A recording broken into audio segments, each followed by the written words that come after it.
अमीना ने आप बीती सुनाई। 19वां किस्सा अमीना का। अमीना ने कहा, जुबैदा की कहानी आप उसके मुंह से सुन चुके, अब मैं अपनी कहानी आपके सम्मुख प्रस्तुत करती हूँ। मेरी माँ मुझे लेकर अपने घर में आई कि रड़ापे का अकेलापन उसे न खले। फिर उसने मेरा विवाह इसी नगर के बड़े आदमी के पुत्र के साथ कर दिया। दुर्भाग्यवश एक ही वर्ष बीता था कि मेरा पति मर गया, किंतु उसकी सारी संपत्ति, जिसका मूल्य लगभग 90,000 रियाल था, मेरे हाथ आ गई। इतना धन मेरी सारी जिंदगी के लिए काफी था। जब पति को मरे 6 महीने हो गए तो मैंने 10 बहुत मूल्यवान पोशाकें बनवाईं, जिनमें से हर एक का मूल्य 1,000 रियाल था। जब पति को मरे 1 वर्ष पूरा हो गया तो मैंने उन पोशाकों को पहनना आरंभ किया। एक दिन मैं अपने घर में अकेली बैठी थी कि मेरे सेवक ने मुझसे कहा कि एक बुढ़िया आपसे कुछ कहना चाहती है, आज्ञा हो तो उसे अंदर ले आऊं। मैंने अनुमति दे दी। बुढ़िया अंदर आई और उसने भूमि चूमकर मुझे प्रणाम किया, फिर खड़े होकर कहने लगी, मैंने आपकी दयालुता की बड़ी प्रशंसा सुनी है, इसीलिए आपके सन्मुख कुछ निवेदन करना चाहती हूँ। मेरे पास एक कन्या है जिसके माता पिता नहीं हैं। आज रात को उसका विवाह है। हम दोनों इस नगर में अपरिचित हैं। जिस लड़के के साथ उसका विवाह होना है वह धनी परिवार का है और उसके संबंधी भी काफी हैं। सुना है कि दूल्हे के साथ बहुत सी स्त्रियां बहुमूल्य वस्त्राभूषण पहनकर आएंगी। यदि आप उस विवाह में शामिल हों तो मेरी प्रतिष्ठा रह जाएगी। हमारी ओर से आप होंगी तो समधियाने वाले हमें अपरिचित और निर्धन न समझेंगे। तुम्हारे जैसी शान शौकत तो किसी में नहीं होगी और सब लोग यही कहेंगे कि जब इस बुढ़िया की ओर से ऐसी धनाढ्य महिला आई है तो वह भी प्रतिष्ठावान होंगे। अगर आप मेरी निर्धनता और दीनता का ख्याल करके मेरे यहाँ चलने से इनकार करेंगी तो मेरी प्रतिष्ठा धूल में मिल जाएगी। इस नगर में न तो मेरा कोई अपना सगा संबंधी है जिससे मैं मदद मांगू, न आपके समान परोपकारी कोई महिला है जो दीन अनाथों पर दया करे। यह कहकर बुढ़िया रोने लगी। मैं उसके रोने से द्रवित हो गई। मैंने उसे दिलासा देकर कहा, अम्मा तुम फिक्र न करो, मैं तुम्हारी बेटी के विवाह में अवश्य सम्मिलित होंगी। तुम्हें खुद अब यहाँ आने की जरूरत नहीं है, तुम विवाह का प्रबंध करो। मुझे अपने मकान का पता बता दो, मैं स्वयं वहां पहुंच जाऊंगी। बुढ़िया यह सुनकर बहुत ही प्रसन्न हुई। उसने कहा, जैसे इस समय आपने मुझे प्रसन्नता दी है वैसे ही भगवान सदैव आपको प्रसन्न रखे। लेकिन आप मेरा मकान कहाँ ढूंढती फिरेंगी? मैं स्वयं शाम को यहाँ आकर आपको अपने घर ले जाऊंगी। यह कहकर बुढ़िया चली गई। मैंने तीसरे पहर से तैयारी की। एक बहुमूल्य जोड़ा कपड़ों का निकालकर पहना, बड़े बड़े मोतियों की माला पहनी तथा और भी बहुत से रत्नष्टित आभूषण यथा बाजूबंद, करनफूल, अंगूठियां आदि पहने। इतने ही में शाम हो गई। बुढ़िया मुझे लेने को आ गई और मेरा हाथ चूमकर बोली कि दूल्हे के माता पिता तथा अन्य संबंधी मेरे घर आए हुए हैं। यहाँ के कई धनी मानी और प्रतिष्ठित व्यक्ति और उनकी स्त्रियां भी वर पक्ष की ओर से आए हैं। अब आप चलकर मेरे पक्ष की लाज रखिए। मैं बुढ़िया के साथ उसके घर की ओर चल दी और साथ में अपनी कई दासियों को भी अच्छे वस्त्राभूषण पहनाकर अपने साथ ले लिया। हम लोग चलते चलते एक चौड़ी और साफ गली में पहुंचे। वृद्धा ने हम लोगों को ले जाकर एक बड़े द्वार के सामने खड़ा कर दिया। दरवाजे के ऊपर एक तख्ती पर लकड़ी से तराशे हुए अक्षरों में लिखा था कि इस घर में सदैव प्रसन्नता का निवास है। वहां दिए भी जल रहे थे जिनके प्रकाश में मैंने यह इबारत पढ़ी। बुढ़िया ने ताली बजाकर दरवाजा खुलवाया और मुझे अंदर एक बड़े दालान में ले गई। अंदर एक अत्यंत रूपवती स्त्री ने मेरा स्वागत किया, मुझे गले लगाया और सम्मानपूर्वक एक कमरे में ले जाकर बिठाया। फिर मैंने देखा कि वहां पर एक रत्नजटित सिंहासन रखा है। उस सुंदरी ने मुझसे कहा कि तुम सोचती हो कि तुम किसी और का विवाह कराने आई हो। वास्तविकता यह है कि तुम्हें यहाँ तुम्हारे ही विवाह के लिए लाया गया है। मुझे यह सुनकर आश्चर्य हुआ, किंतु उस स्त्री ने मुझे और कुछ पूछने न दिया, बल्कि इधर-उधर की बड़ी अच्छी बातें करने लगी और बात बात में मेरे प्रति सम्मान प्रकट करने लगी। कुछ देर में उसने कहा, बीबी, शादी की बात तो यह है कि मेरा एक जवान भाई है जो अत्यंत रूपवान है। उसने तुम्हारे रूप और गुणों की बड़ी प्रशंसा सुनी है और तुम पर मोहित हो गया है। वह तुमसे विवाह करने को अत्यंत लालित है। यदि तुम उसके साथ विवाह करने से इनकार करोगी तो उसे अति क्लेश होगा और उसका दिल टूट जाएगा। मैं ईश्वर की सौगंध खाकर कहती हूँ कि वह नौजवान हर प्रकार तुम्हारी संगति के योग्य है। तुम उस पर पूरा भरोसा रख सकती हो। वह बड़ा प्रसन्नचित्त आदमी है और तुम्हें हर तरह खुश रखेगा। वह स्त्री बहुत देर तक इसी प्रकार अपने भाई की बात करती रही और उसकी प्रशंसा के पुल बांधती रही। अंत में उसने मुझसे कहा कि तुम्हारी ओर से जरा सा भी इशारा हो तो मैं उस आदमी से तुम्हारे आने के बारे में कहूँ। यद्यपि पहले पति के मरने के बाद मेरी विवाह करने की तनिक भी इच्छा नहीं थी, तथापि उस स्त्री ने उस आदमी की इतनी प्रशंसा की थी कि इनकार करने की भी इच्छा बिल्कुल न हुई। मैं उसकी बात पर मुस्कराकर चुप ही रही। स्त्री मेरी मुस्कुराहट और मौन से समझ गई कि मैं राजी हूं। उसने ताली बजाई। इसके साथ ही पास के एक कमरे से एक अति रूपवान युवक बड़े तड़क भड़क कपड़े पहने हुए निकला। उसे देखकर मुझे अपने भाग्य पर बड़ी प्रसन्नता हुई कि ऐसा रूपवान पुरुष मेरा पति बनेगा। वह मेरे पास बैठा और मुझसे अत्यंत शिष्टता और बुद्धिमत्ता पूर्वक बातें करने लगा। उसकी जितनी प्रशंसा उसकी बहन ने की थी, मैंने उसे उससे अधिक पाया। उस सुंदरी ने जब मुझे भी राजी देखा तो दूसरी बार ताली बजाई, जिससे एक अन्य कमरे से एक काजी निकले और उनके साथ 4 अन्य मनुष्य। काजी ने शरीयत के अनुसार हम दोनों का विवाह करा दिया और 4 आदमियों की गवाही भी हो गई। मेरे पति ने मुझसे वचन लिया कि मैं किसी अन्य पुरुष से बात न करूंगी, बल्कि देखूंगी भी नहीं। सदैव पातिव्रत्य का पालन करूंगी और उसकी आज्ञाओं का प्रसन्नतापूर्वक पालन करूंगी। उसने यह भी कहा कि अगर तुमने अपनी प्रतिज्ञाएं पूरी की तो मैं तुम्हारा त्याग कभी नहीं करूंगा। मैं धनवान वर्ग की महिलाओं की भांति, बल्कि रानियों की भांति अपने पति के घर में रहने लगी। 1 महीने बाद मैंने अपने पति से शहर के बाजार को जाने की अनुमति मांगी। मैंने कहा कि जैसे कई अमीर घरानों की स्त्रियां बाजार से रेशमी थान खरीद कर बेचा करती हैं, वैसे ही मैं करना चाहती हूँ। मेरे पति ने इसके लिए अनुमति दे दी। मैं 2 दासियों तथा उस बुढ़िया के साथ, जो मुझे विवाह के लिए बहाना करके लाई थी, नगर के सबसे बड़े बाजार गई, जहां बड़े बड़े व्यापारियों की दुकानें थीं। बुढ़िया ने कहा, यहाँ एक नौजवान व्यापारी है जिसे मैं अच्छी तरह जानती हूँ। उसकी दुकान जैसे बहुमूल्य थान कहीं और न मिलेंगे। मैंने भी सोचा था कि एक ही जगह अच्छा माल मिल जाए तो जगह जगह क्यों भटकें, इसीलिए उस व्यापारी की दुकान पर चली गई। व्यापारी जवान ही नहीं, अत्यंत रूपवान था। बुढ़िया ने मुझसे कहा कि यहाँ बहुत माल है, तुम व्यापारी से जो भी चाहो मांग लो। मैंने उससे कहा कि मैंने पति को वचन दिया है कि मैं परपुरुष से बात न करूंगी, इसलिए मैं तो इससे बात न करूंगी, तुम ही बात करो। अतएव उस व्यापारी ने बुढ़िया से पूछताछ कर कि मुझे क्या पसंद है, कई अच्छे अच्छे थान दिखाए। मैंने उनमें से एक थान पसंद किया और उसका दाम पूछवाया। व्यापारी बोला, यह थान अमूल्य है, मैं इसे असंख्य अश्वियों में भी नहीं बेचूंगा।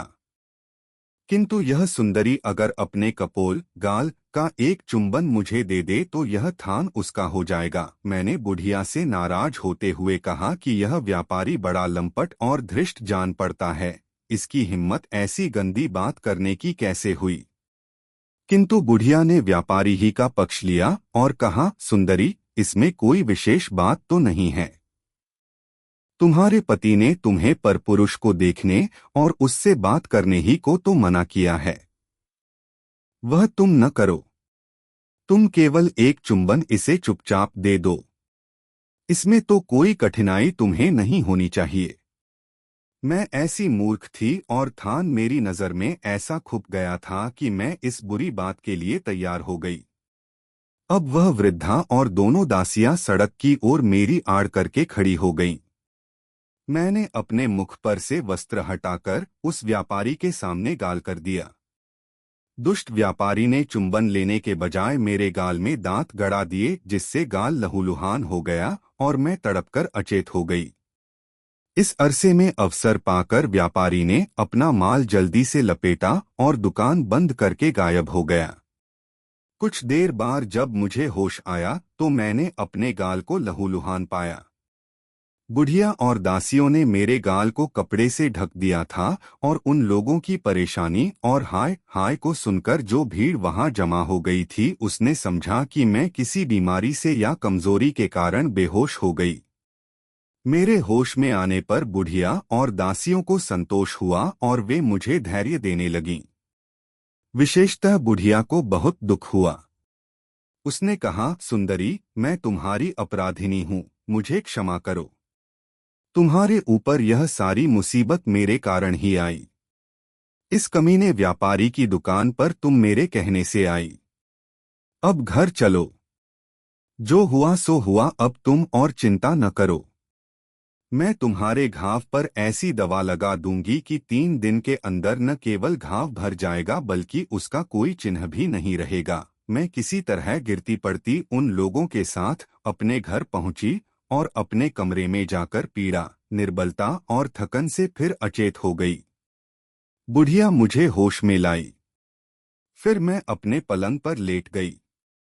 रात में जब मेरा पति आया, मुझे लेटे देखा तो बोला कि तुम्हें क्या हो गया, क्यों लेटी हो? मैंने बहाना किया कि मेरे सिर में बड़ा दर्द हो रहा है। मैंने सोचा था कि इसके बाद वह मुझसे अपना ध्यान हटा लेगा, किंतु उसने मेरा हाथ अपने हाथ में लिया और नाड़ी आदि देखने के बाद सर पर हाथ फेरने के लिए मेरे मुंह से कपड़ा हटाया।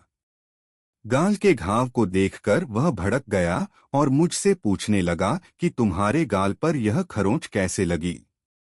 वैसे मेरा कोई कसूर न था और मैं उसकी अनुमति लेकर ही बाजार गई थी, किंतु उससे सच्ची बात कहने का मुझे साहस नहीं हुआ।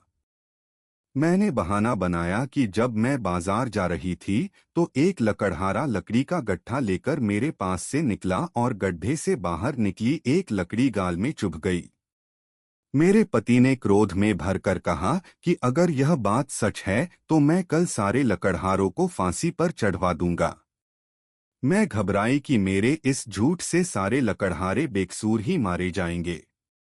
मैंने अपने पति से कहा कि आप ऐसा अन्याय हरगिज न करें, बेकसूर लकड़हारों को क्यों मरवाएंगे? अगर मेरा अपराध पाए तो उसका दंड मुझे दें, औरों को नहीं। मेरे पति ने कहा, तुम सच सच क्यों नहीं बताती गाल में घाव कैसे लगा?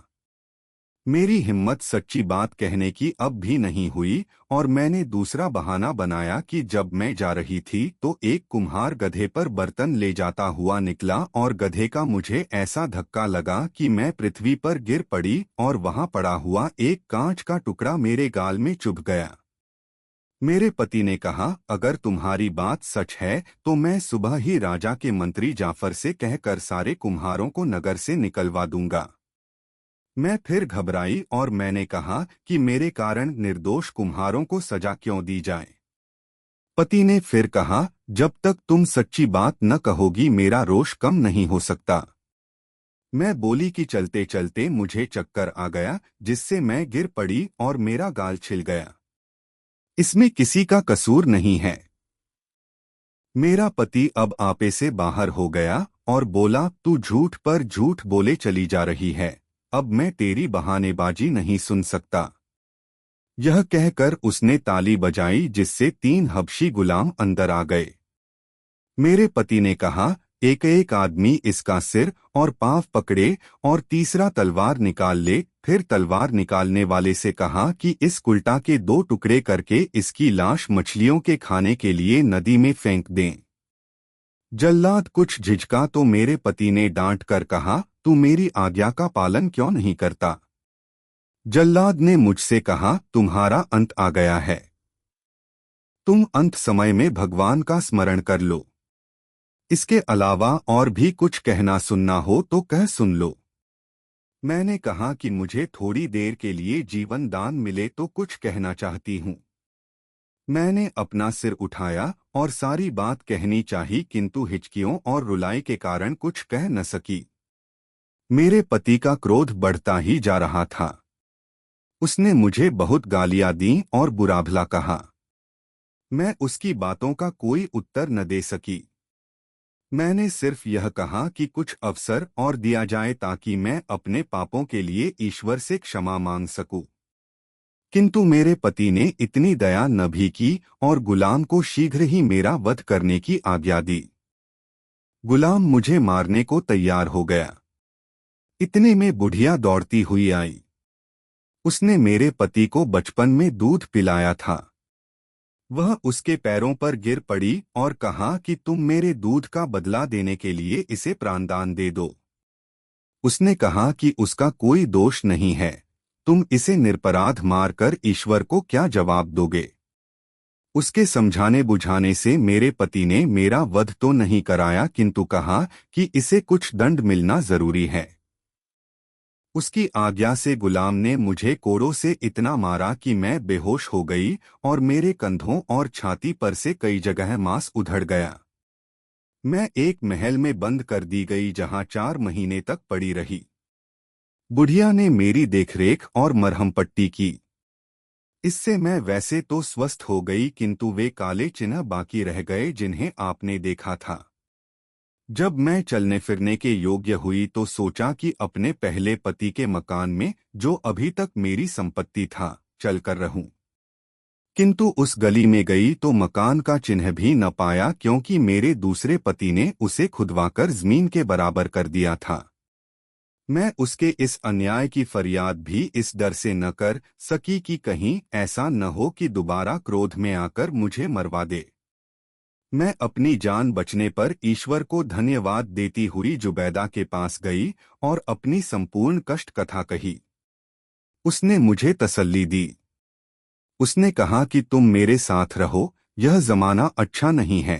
हमें किसी से भी दयालुता की आशा नहीं करनी चाहिए, न उनसे जो हमारी मित्रता का दावा करते हैं और न उनसे जो हमारे रूप पर मोहित हो जाते हैं। उसने कहा कि मेरे पास इतना पैसा है कि हमें कोई कठिनाई नहीं होगी।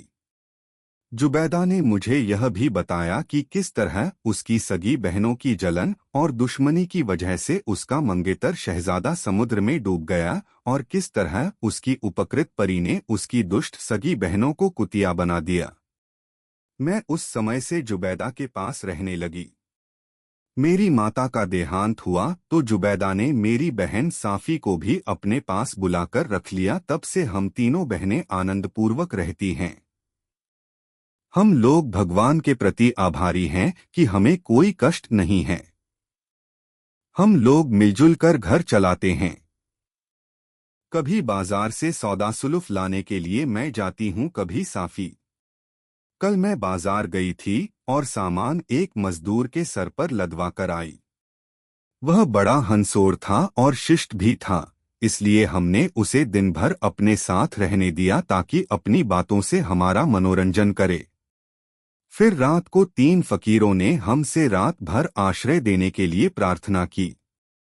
हमने उन्हें भोजन कराया और शराब पिलाई। वे रात को देर तक गाते बजाते रहे और हम लोग भी गाते बजाते रहे। फिर मोसिल के 3 व्यापारी जो बड़े सम्भ्रात जान पड़ते थे, रात भर रहने की प्रार्थना करते हुए आए। हमने उनकी भी अभ्यर्थना की।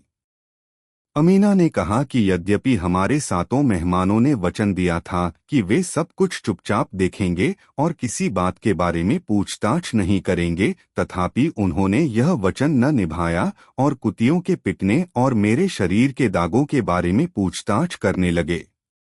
हमें इस पर बहुत क्रोध आया, यद्यपि हम उन सभी के प्राण ले सकते थे, तथापि ऐसा न किया और उन लोगों से उनका व्यक्तिगत वृत्तांत सुनकर उन्हें छोड़ दिया।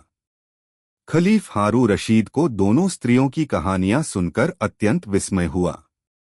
उसने मन में सोचा कि उन फकीरों का, जो वास्तव में राजा और राजकुमार थे, और उन बुद्धिमती स्त्रियों का कुछ उपकार करें।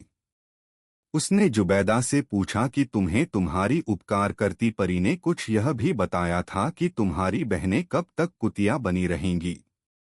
जुबैदा ने कहा कि मैंने जो वृत्तांत आपसे कहा था उसमें यह बताना भूल गई कि परी ने चलते समय मुझे अपने कुछ बाल दिए थे और कहा था अगर तुम इनमें से कोई बाल आग में डालोगी तो मैं संसार के चाहे जिस भाग में हूँ तुम्हारे पास आ जाऊंगी। खलीफा ने पूछा, वे बाल कहाँ हैं? जुबैदा बोली, मैं वे बाल हर समय अपने पास रखती हूँ। यह कहकर उसने एक डिबिया निकाली। उसमें एक पुड़िया में कुछ बाल बंधे थे। उसने उन्हें खलीफा को दिखाया। खलीफा ने कहा कि मैं भी उस परी को देखना चाहता है। जुबैदा ने पूरी पुड़िया आग में डाल दी। धुआं उठते ही भूकंप सा आ गया और कुछ क्षणों में चकाचौंध कर देने वाले वस्त्राभूषण पहने परी सम्मुखा खड़ी हुई। वह खलीफा से बोली, आप पृथ्वी पर ईश्वर के प्रतिनिधि हैं, आपकी जो भी आज्ञा होगी मैं उसका पालन करूंगी। इस जुबैदा ने मेरी प्राण रक्षा की थी, इसीलिए मैं इसकी बड़ी आभारी हूँ। मैंने इसकी बहनों को, जिन्होंने इसके उपकारों के बदले में इससे अत्यंत नीचता का व्यवहार किया था, कुतिया बना डाला। अब मुझे क्या आज्ञा है? खलीफा ने कहा, एक तो यह कि चूंकि यह दोनों अपने किए का काफी दंड पा चुकी हैं, इसलिए तुम उन्हें फिर इनके पुराने शरीरों में ले आओ। दूसरी बात यह है कि एक आदमी ने अपनी पत्नी को इतना पिटवाया है कि उसके कंधे और सीना काले दागों से भर गए हैं। उस अन्यायी ने इसका पुराना घर भी खुदवाकर जमीन के बराबर कर दिया। उसको अपने पहले पति से जो संपत्ति मिली थी उस पर भी अधिकार कर लिया। मुझे इस बात पर बड़ा खेद है कि मेरे शासन में कोई ऐसा अन्यायी रहता है। तुम तो जानती होगी कि वह कौन है। उसका पता मुझे बताओ और इन कुतियों को फिर से स्त्री बनाने और उस प्रताड़िता स्त्री का शरीर ठीक करने के लिए जो भी कर सकती हो करो। परी ने आश्वासन दिया कि मैं सब ठीक कर दूंगी। खलीफा ने जुबैदा को आज्ञा देकर उसके घर से कुतियों को मंगाया। परी ने एक पात्र में जल लेकर उस पर कुछ मंत्र पढ़ा। फिर उसने वह पानी दोनों कुतियों और अमीना पर छिड़क दिया। तुरंत ही कुतियां अपने पुराने शरीरों में आकर सुंदर स्त्रियां बन गईं और अमीना के सारे काले दाग चले गए और उसका शरीर कुंदन की तरह दमकने लगा। अब परी ने कहा कि मैं जानती हूं कि अमीना का पति कौन है, लेकिन वह आपसे बहुत निकट संबंध रखता है। अगर आप चाहें तो उसका नाम भी बता दूं। खलीफा ने कहा कि जरूर बताओ। परी बोली, वह आपका छोटा बेटा अमीन है, जो अमीना के सौंदर्य की प्रशंसा सुनकर इसको पाने का इच्छुक हो गया और इसे धोखे से अपने कमरे में बुलवाकर इससे विवाह कर लिया। फिर परी ने बाजार की घटना का वर्णन करके कहा कि यद्यपि अमीना निर्दोष थी किंतु सच्ची बात कहने का साहस न कर सकी और कई कई बयान दिए जिससे इसके पति ने इसे दंड दिया। यह कहकर परी अंतर्धान हो गई। खलीफा ने अपने पुत्र को बुलवाया किंतु भय और लज्जा के कारण उसे आने का साहस न हुआ। खलीफा ने उसे सामने बुलाने पर जोर न दिया किंतु अमीना को उसके पास भेजा और आदेश दिया कि चूंकि यह निर्दोष है इसलिए तुम इसे पत्नी के रूप में सम्मानपूर्वक रखो। चुनाचे शहजादा अमीन ने ऐसा ही किया। खलीफा ने जुबैदा से स्वयं विवाह कर लिया और साफी तथा अन्य दो बहनों का 3 फकीर बने राजकुमारों से विवाह कर दिया और इन राजकुमारों को उच्च पदों पर आसीन कर दिया। जब शहरजाद ने यह कहानी पूरी की तो शहरयार ने, जिसे सारी कहानियां बड़ी रोमांचक लगी थीं, पूछा कि तुम्हें कोई और भी कहानियां आती हैं। शहरजाद ने कहा कि मुझे बहुत कहानियां आती हैं, अगर आपकी आज्ञा हो तो और सुनाऊं। बादशाह ने आज्ञा दे दी और मलिका शहरजाद ने अब सिंदबाद जहाजी की 7 समुद्री यात्राएं वाली कहानियां सुनाना शुरू कर दी।